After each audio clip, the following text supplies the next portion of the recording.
Hello and welcome everyone. This is Kuratullah Danish, Research Fellow at President Medicine Lab, Peshawar, Pakistan.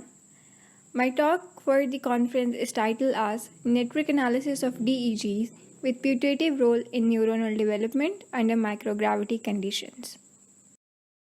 Starting off with a brief background to network. Network is basically a visual representation of association between two entities. These entities in any biological network are termed as nodes. These nodes can be gene, protein, or any kind of disease. And the association between the two or more than two nodes are termed as edges. Edges basically represent any interaction, linkage, or any association between nodes. These association can be gene-to-gene interaction, protein-to-protein interaction, or gene-to-disease interaction depending upon the kind of study. Now let's look what microgravity is. Microgravity refers to a condition where gravity seems to be very small because the body or the object is in a constant free fall, which allow it to experience weightlessness as well as the body or the object is able to float. For example, astronauts at International Space Station are in a constant influence of microgravity, as you can see in the image of NASA astronaut Jessica Meir, who is able to experience microgravity at International Space Station. So anything beyond Earth serves as a completely new environment for any biological entity to live in. Human being one of those biological entities has the capability to acclimatize to new changes of the environment with the passage of time. For example, astronaut living on ISS has the capability to acclimatize to new changes. These changes promote the risk of abnormal physiological as well as neurological responses faced by the astronauts due to the prolonged mission at International Space Station. One of the key factors that promotes those changes at a cellular level as well as a genomic level is microgravity. In the past, the research conducted regarding the spaceflight biology is mainly focused on two major health hazards related to space, that is microgravity and the space radiations. The prime objective of my research are as follows. Identification of the potential data set on which we can perform such study.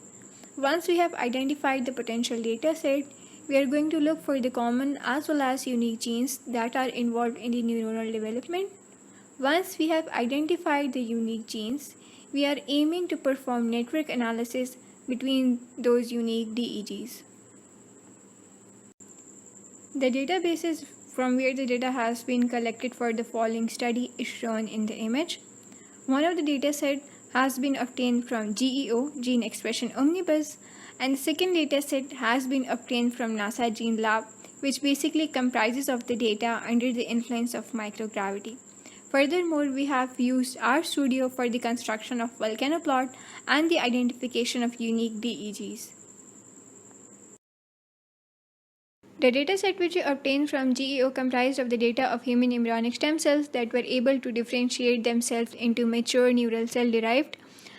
They were expressing a total of 38,927 genes, out of which 5,955 were upregulating DEGs among the progressing stages, among which we were able to identify the 60 common genes among all these stages. Now we had a list of common genes which were present among all the 4 stages, but we still wanted to identify the unique DEGs which were present at each stage.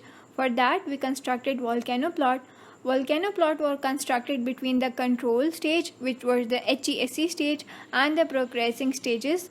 These stages are as follows. Stage 1, neural initiation. Stage 2, neural ectodome. And Stage 3, mature neural cell-derived stage. And after the construction of volcanoplot, we were able easily to identify the unique DEGs which were expressing differently than the abundant genes.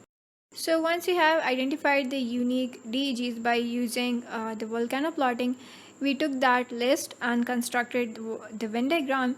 As you can see in the following image, at stage 1 you have 13 unique DEGs, at stage 2 you have 17, and at stage 3 you have 50 unique DEGs which are unique to those stages.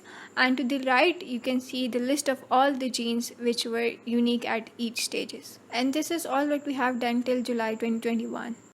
By now, all of this analysis has been conducted on the dataset which we obtained from GEO, and we are aiming to replicate the same methodology for the dataset which we already had obtained from NASA Gene Lab.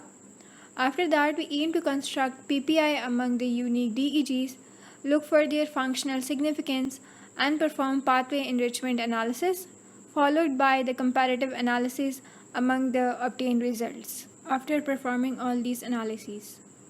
This will allow us to understand that how central nervous system changes when it adapts or acclimatizes itself to a certain new environment or a condition such as microgravity. This will also open the doors to the key understanding and the identification of the gene expression that is crucial for the mechanism behind spaceflight induced changes.